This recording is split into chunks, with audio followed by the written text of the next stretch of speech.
छुट्टियों पर नया खुलासा। नमस्कार, मैं पल्लवी शर्मा और आप देख रहे हैं दिव्य हिमाचल टीवी। मैं आपके सामने फिर हाजिर हूं हिमाचल आज का मुद्दा लेकर। 15 से 18 साल तक के किशोरों को 3 जनवरी से वैक्सीन लगाने की मुहिम हिमाचल के स्कूलों की छुट्टियों पर भारी पड़ सकती है। विभाग ने इस संबंध में एक अधिसूचना जारी कर स्कूलों को अपने स्तर पर बच्चों को वैक्सीन लगवाने के प्रबंध करने को कहा है और हाँ, साथ ही कहा है कि छुट्टियों पर इसका कोई असर नहीं पड़ेगा। है ना मजे की बात। सवाल उठ रहे हैं कि छुट्टियों की पुरानी व्यवस्था बदलने की आखिर जरूरत ही क्या थी। ऐसा खिलवाड़ मानसून ब्रेक के साथ भी होता रहता है। आप भी जानिए क्या है सारा मामला। स्कूलों की छुट्टियों पर संकट जी। अब हम क्यों ये बात कर रहे हैं? स्कूलों में छुट्टियां होने वाली हैं 3 जनवरी से जी।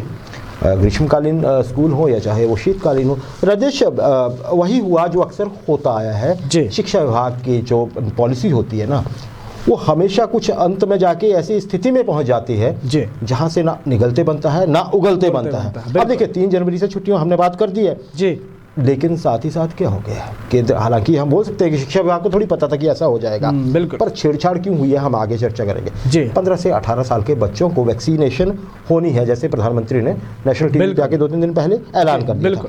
राजेश, अब शिक्षा विभाग ने एक नई नोटिफिकेशन जारी कर दी है। आज इसी को देखते हुए छुट्टियां इससे गड़बड़ा सकती हैं। क्या है नोटिफिकेशन में? बिल्कुल, देखिए अगर नोटिफिकेशन की हम बात कर लेते हैं तो अग्निहोत्री जी, पहली चीज कि हिमाचल में जो स्कूलों में 3 जनवरी से छुट्टियां होने जा रही हैं। अब ये फार्मूला, क्योंकि अगर बात कर लेते हैं तो 1 जनवरी से ही एक तरह से व्यवस्था लागू हो जाएगी। 2 को संडे है। बात ये है कि दरअसल सवाल ये उठ रहे थे, क्योंकि आपने शिक्षा विभाग का जिक्र किया तो हल्का सी भूमिका ये भी बांधी जाएगी कि शिक्षा विभाग के इस प्रक्रिया पे सवाल क्यों उठ रहे। सवाल इसलिए उठ रहे थे कि 2021 की छुट्टियां 22 में देने जा रहे हैं। एक चीज तो वो। दूसरा, जो आज नोटिफिकेशन निकली है, उस नोटिफिकेशन में यह कहा गया है कि जिस तरह से प्रधानमंत्री नरेंद्र मोदी ने ऐलान किया था कि 15 से लेके 18 साल के बच्चों की वैक्सीनेशन हो जाएगी और उसकी ड्राइव चलेगी 3 जनवरी से। 3 जनवरी से अभियान शुरू हो जाएगा और 3 जनवरी से ही स्कूलों में छुट्टियां हैं। 15 से 18 वाले जो स्कूल में छात्र पढ़ रहे हैं, वहां स्कूलों में आप आसानी के साथ उनकी वैक्सीनेशन कर सकते हैं। अब सवाल यह है कि घरों से बच्चों को वैक्सीनेशन सेंटर तक कौन लाएगा, किस तरह की व्यवस्था रहेगी, इसी पे सवाल उठ रहे थे। इसीलिए कहा जा रहा है कि छुट्टियों पे एक बहुत बड़ा संकट खड़ा हो गया है और ये शिक्षा विभाग की एक तरह से अदूरदर्शिता के कारण ये समस्या पैदा हो गई। आज जो डायरेक्टर साहब ने जो इसके सेकेंडरी एजुकेशन के, उन्होंने सभी डिप्टी डायरेक्टर्स को एक वो किया है। जी बिल्कुल, नोटिफिकेशन एक गई है जी। उसमें ये कहा गया है कि देखिए अब ये वैक्सीनेशन लगनी है, साथ में उन्होंने कहा कि जी छुट्टियां भी हो रही हैं, तो आप ऐसा प्रबंध करिए लोकल जो आपकी एडमिनिस्ट्रेशन है हेल्थ की, कि आप देखिए कि जी कैसे बच्चों को लगानी है, तो आप टीचर्स को बुला लीजिए, उनको बुलाया जाता है। मतलब गोलमोल जी, बिल्कुल, मतलब झोल, बिल्कुल वही झोल जो होता है। राजेश, सबसे बड़ा सवाल ये छुट्टियां जब क्रिसमस पे होती आई है, हमने भी वही टाइम पे देखा है ना राजेश, और अब तक वही होता। हमारे समय पे भी क्रिसमस से छुट्टियां होती थी, बिल्कुल कॉलेजेस होते थे, चाहे हमारे स्कूल होते थे।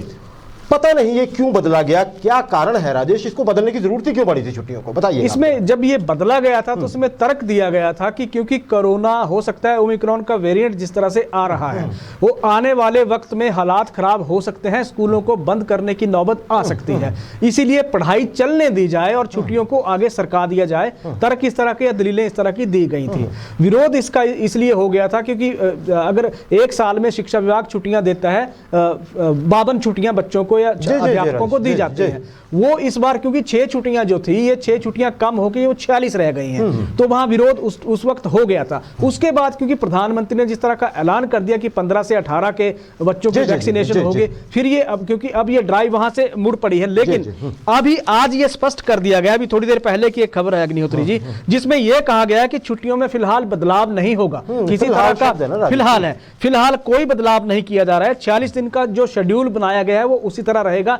3 जनवरी से ही स्कूलों में छुट्टियां चलती रहेंगी, ये विभाग ने आज व्यवस्था की है। इसमें जो जिम्मेदारी जो तय की गई है ना, जिम्मेदारी तय की गई है स्कूल प्रबंधन की। स्कूल प्रबंधन को जो पात्र बच्चे होंगे जिनको कोरोना वैक्सीन लगनी है, 15 से 18 आयु वर्ग वाले, उन बच्चों की वैक्सीनेशन का सारा जिम्मा स्कूल प्रबंधन को उठाना पड़ेगा। ये उनकी जिम्मेदारी तय की गई है। आपने बिल्कुल सही कहा। देखिए ये वही बात हो गई, मैंने तो कर दिया जी, ये ही रहेगा, लेकिन ये होना चाहिए और जिम्मेदारी है आपकी। बिल्कुल।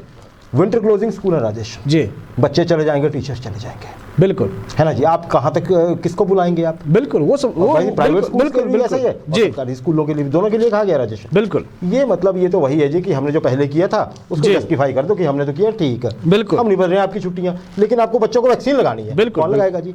जिसकी छुट्टी है टीचर वो आएगा। जी, इसी बात है ना बिल्कुल, राजेश। बिल्कुल। छुट्टी संकट में आई कि नहीं आई टीचर की, बच्चे की आई कि नहीं आई? बच्चे कहीं बाहर भी जा सकते थे, बिल्कुल जा सकते हैं, ननिहाल जाना होता है, मामा के यहाँ जाना होता है, कई बार ऐसा लगता है कि घूम ही आते हैं, हल्का सा ओमिक्रॉन का दौर है, वो अलग बात है, बिल्कुल। लेकिन देखिए ये तो खुद को जस्टिफाई करने वाली बात होगी राजेश की हमने जो कर दिया। अच्छा राजेश, इसमें एक चीज और भी है, मानसून की छुट्टियों में कौन सा कहानी अलग होती है, वहां पे भी तो अक्सर ये होता है कि जब हिमाचल में छुट्टियां खत्म हो जाती है स्कूलों की, बच्चे स्कूल जाने लगते हैं, उधर मानसून एक्टिव हो जाते हैं, बिल्कुल, वहां भी तो छेड़छाड़ हुई है ना छुट्टियों के साथ। बिल्कुल, ये नीतियां बनाता कौन है राजेश? बिल्कुल, बड़ी बात यही है, और किसी की नहीं सुनी जाती है, ना पेरेंट्स की सुनी जाती है इसमें, ना टीचर्स की सुनी जाती है। शिमला में बैठे हुए लोग वो कर देते हैं। अब ये पता नहीं लगता है कि उनसे ऊपर जो मंत्री हैं या बाकी लोग हैं जिनको देखना है सब कुछ, क्या वो देखते हैं? बिल्कुल, बड़ी बात यह है, बड़ी बात यह है कि पॉलिसी ये नीतियों का निर्धारण किस तरह से, किस प्रकार और कैसे होता है। बड़ी बात यह है, सवाल खड़ा यह होता है कि जब बरसात की छुट्टियां हैं वो जून महीने के आखिरी हफ्ते में वहां से शुरू हो जाते हैं, लेकिन अगस्त महीने में जब बरसात हिमाचल में फुल स्विंग पे होती है तो उस दौरान स्कूल खुल जाते हैं। बच्चों के आने जाने का, सड़कों की कनेक्टिविटी का, स्कूलों की स्थिति का, रास्तों की हालत का किसी को पता नहीं होता, कोई अवलोकन नहीं कर पाता है, स्थितियां वहां से बिगड़ती हैं। बड़ी बात नीति निर्धारण की भी है अग्निहोत्री जी कि इस दौरान अगर ये तमाम तरह की व्यवस्था या जिला एडमिनिस्ट्रेशन से ये सुझाव ले लिए जाए कि छुट्टियां किन दौरान और कैसे व्यवस्था सरकार बनाए, ये कम्युनिकेशन का एक गैप लग रहा है जो वहां बैठे हुए लोग हैं वो शायद इसको सही तरीके से आगे डिलीवर कर नहीं पाते हैं, जरूरत ही नहीं समझते। उनको लगता है कि हम अफसर हैं, हम बैठे हुए हैं, जो हम करेंगे वही होना चाहिए, वही सही है। इसी के राजेश यहाँ पे एक और चीज भी आती है, कर्मचारी नेता है। बिल्कुल, कई बार तो ये लगता है कि कर्मचारी नेता कर्मचारियों के लिए करते क्या है, ये सवाल उठाते हैं खुद कर्मचारी जी। शिक्षा विभाग से जुड़े कर्मचारी नेता जी, क्या उनको ये छुट्टियों के बारे में पक्ष नहीं रखना चाहिए? ऐसा क्यों लगता है हर बार, ये सवाल क्यों उठता है कि कर्मचारी नेता कर्मचारियों की बात सुनने के बजाय सरकार की प्रशंसा ज्यादा करना चाहते हैं, सरकार के सामने, विभाग के सामने, अफसरों के सामने अच्छा बनने की कोशिश करते हैं, किस लिए?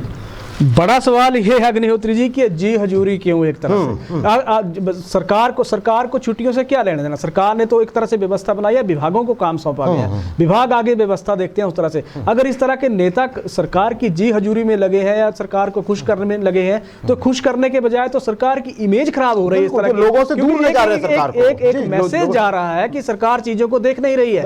अब ये छुट्टियां जो दिसंबर की छुट्टियां जो जनवरी में दी गई हैं, उस पर तो अध्यापकों ने या शिक्षक संघों ने खुले तौर पे विरोध किया है, तो सुनी किसकी जा रही है? सुनी किसकी जा रही है? ये कारण एक बड़ा माना जा रहा है कि ये जो कर्मचारी नेता है ये शायद वहां सरकार तक या विभाग तक सही फीडबैक दे नहीं रहे हैं।